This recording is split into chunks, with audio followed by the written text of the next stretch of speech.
Hello à toi. Je voulais dans ce live te parler de la peur. Je suis bien placée pour parler de la peur, crois-moi. Parce que la peur, elle fait vraiment partie de mon quotidien, ou quasiment tous les jours en tout cas, elle se présente. Elle est là, elle me quitte pas. Et c'est comme un petit animal, tu sais, un peu collant. C'est un petit peu ça. Et pour autant, ça n'empêche pas d'avancer. Enfin, ça n'empêche pas d'avancer. C'est pas tout à fait vrai. En réalité, ça peut vraiment paralyser si on donne trop de crédit à ce qu'elle nous raconte. Parce que la peur, elle raconte rien de nouveau.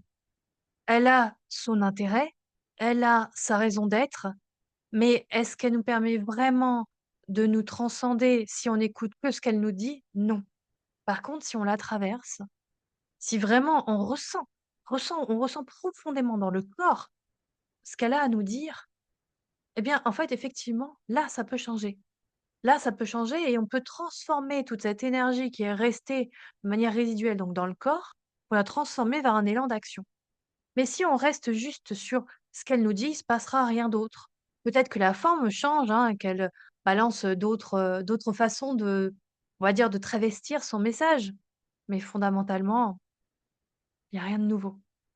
Et tu vois, je voulais parler de la peur parce que je le vois très souvent chez des créateurs d'entreprises ou des gens qui sont déjà entrepreneurs et qui sont bloqués à un palier. Ce que je connais bien aussi. En fait, j'ai connu les 2. Tu vois, les personnes qui vont rester à écouter vraiment les messages de la peur, à accorder du crédit à ce qu'elle raconte et à vraiment en prendre pour argent comptant ce qu'elle dit, eh bien, ils ne vont jamais créer leur entreprise. Ils vont se cacher derrière des excuses, des prétextes pour dire: «Oui, l'âge des enfants, oui, la crise, oui, les formations», heu, blabla, en fait, et tout un tas de raisons diverses et variées. Et on connaît tous des contre-exemples, partout sur terre. Y compris des gens dans des situations bien pires.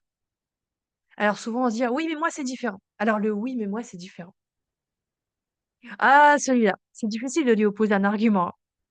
Fondamentalement, on est tous différents, c'est vrai. Maintenant, c'est la raison bien pratique pour justifier qu'il y a pas besoin d'aller traverser la peur et d'aller sur la marche d'après. Et cette peur-là, quand on la croit, eh bien, elle peut vraiment nous laisser, pardon, dans un état de figement intérieur, comme si c'était glacé. Comme si, rien ne pouvait vraiment avancer et ça peut durer des années, hein. Et là aussi, je sais exactement de quoi je parle. J'ai vécu ça, très, très longtemps dans ma vie et ce qui est pas évident, c'est de se rendre compte à quel point on croit à son propre bullshit, tu vois? À quel point on croit à ses propres croyances justement, ou ses propres justifications, ses propres explications un peu pleines de mauvaise foi. Parce que ce qui se passe, c'est le manque de foi, justement. La peur ou la foi? La peur ou l'amour? Ça revient au même. Ce qui est aussi problématique avec des entrepreneurs qui sont déjà installés, bah, en fait, c'est qu'ils vont être bloqués à un certain palier. Ça peut être un plafond de verre financier, mais pas nécessairement. Ça peut être l'impossibilité de lancer une nouvelle offre. Ça peut être l'impossibilité d'aller faire, la découverte d'un nouveau marché, d'aller s'implanter ailleurs, d'aller faire pivoter son activité, d'aller déposer une marque et cetera et cetera. C'est pas mieux, en fait. C'est pas plus désirable une fois qu'on est entrepreneur et ce que je commence juste à comprendre, c'est que la peur fait partie du chemin. Pourquoi pas faire sans? Pourquoi pas faire sans? Comme tout le reste des émotions humaines, en fait, parce que ça fait partie du jeu sur terre. Mais ça n'empêche pas de pouvoir créer des choses.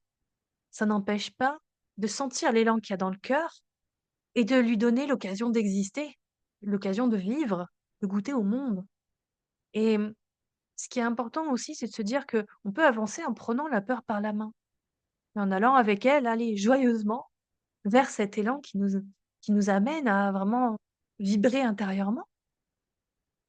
Donc la peur, c'est pas une très bonne conseillère. Elle nous fait faire des choix ou des non-choix, ce qui revient au même. Elle nous fait faire des actions qui sont pas du tout alignées. Le nombre d'actions que j'ai prises, que j'ai faites dans ma vie, juste par peur, juste pour fuir, parce qu'il y avait que ça pour survivre, en tout cas, c'était les seuls choix que je voyais, c'est impressionnant. C'est impressionnant. Ça a été un modèle d'existence et pour autant, aujourd'hui, je vois les choses différemment. Il y aura toujours de la peur, quelle que soit son intensité, hein. Ça peut être une petite appréhension, hein. C'est pas nécessairement une grosse panique. Ça peut, hein. Mais en tout cas, dans la grande famille de la peur, il y aura toujours cette palette émotionnelle-là. Malgré tout, ma vision est la plus forte. Mon chemin est le plus fort. Je suis missionnée dans, je sais exactement ce que j'ai à faire, en fait, là, sur terre, dans cette incarnation. Je sais pourquoi je le fais. Je sais pourquoi ça me fait tout encaisser et même si par hasard, je fais un choix qui est pas du tout aligné, quoi qu'il arrive, de toute façon, je resterai sur mon chemin. Tout m'y fera revenir. Ça s'est déjà passé plus d'une fois dans ma vie, donc je l'ai plusieurs fois vérifié. Mais, c'est parce que je suis certaine de ce chemin que, de toute façon, je sais que quoi qu'il arrive, j'y retournerai ou en tout cas, je veux pas trop m'en écarter. Eh bien, tu vois, la peur, elle peut éventuellement me faire douter de certaines de mes offres, par exemple, dans mon activité. Elle peut me faire douter au point de me dire: «Bon, bah, il faudrait que je contacte telle ou telle personne ou telle structure pour proposer tel ou tel service» et ça vibre pas très fort parce que c'est un choix de fuite. Si je m'écoute réellement, j'ai pas vraiment envie de faire ça, tu vois? J'ai envie de faire autre chose et cette autre chose, comme je vois pas la totalité du chemin, eh bien, si je laisse aller la peur, alors je vais pas aller sur ce chemin-là parce que justement, j'ai des doutes et pour autant, quand je me reconnecte à ma vision, quand je reviens à mon pourquoi, mon grand pourquoi, je sais pourquoi je fais les choses. Je sais pourquoi il faut continuer et mon pourquoi, il dépasse ma propre personne, il dépasse mon propre message. Juste, il utilise le canal Élodie, c'est tout. Il utilise ce canal-là, le canal que je suis, pour s'exprimer, mais ça s'arrête là. Le message existe, qu'il soit avec ou sans moi, et il ne touche pas que moi, il touche tout un collectif et sur des générations entières. Ce pourquoi-là, il est tellement immense qu'il peut pas être compris par toutes les personnes autour de moi, que ce soit mon entourage proche ou moins proche. C'est certain. Il peut pas être compris même par des clients qui pourraient enfin des futurs clients qui pourraient être éventuellement intéressés par mes services, mais qui, à l'écoute de ce message-là, vont se dire: «Oh là, c'est trop perché le truc, hein». Eh bah oui, très probablement que ça fait filtre. Il y a des gens dans mon propre famille, dans ma sphère amicale, dans les anciens collègues, qui me prennent pour une tarée. Il y en a qui ne le disent pas, mais qui le pensent très fort et j'entends leurs pensées, c'est dommage. Donc ça pour te dire que c'est la peur, elle est là et on est avec. On la prend par la main, on écoute quand même son message, mais bon, il faut écouter le message derrière le message, tu vois? Qu'est-ce qu'il y a vraiment de différent par rapport aux autres fois? En quoi ce message-là qu'elle délivre va permettre de, traverser un passage? En quoi ça va permettre une nouvelle ouverture de conscience? En quoi ça va permettre d'obtenir de nouveaux résultats dans la matière? En quoi ça va permettre d'être encore plus épanoui, d'être encore plus connecté à la joie de vivre? C'est ça, en fait, qu'il faut se poser à travers les questions que qu'il y a à se poser sur la peur, c'est tout ça, en fait. Qu'est-ce que la peur t'amène à vivre si tu la traverses? Quand on a un projet de création d'entreprise ou d'association qui est en faveur d'un nouveau monde, qui fait bouger les lignes, je crois que c'est important de ne pas perdre de vue que la peur, elle sera là. Quoi qu'il arrive, elle sera là, à tous les stades. Et même pour les stades très avancés de business, elle est là. Les multimillionnaires, hein, ils connaissent forcément la peur, en fait. Et les milliardaires aussi. Et ceux au-dessus aussi. La peur, c'est humain. C'est pas parce qu'on a un statut entrepreneurial qu'on ne connaît pas la peur. Donc c'est important aussi de normaliser ça. C'est normal. C'est normal d'avoir des émotions, c'est normal d'avoir des doutes. Mais je te pose une question qu'on m'a posée il y a quelques jours. J'étais, à une séance et en fait la conseillère, la coach, m'a demandé: «Mais, à quelle part de toi tu laisses les rênes?» et je me permets d'offrir cette question-là parce que, je trouve qu'elle est assez intéressante.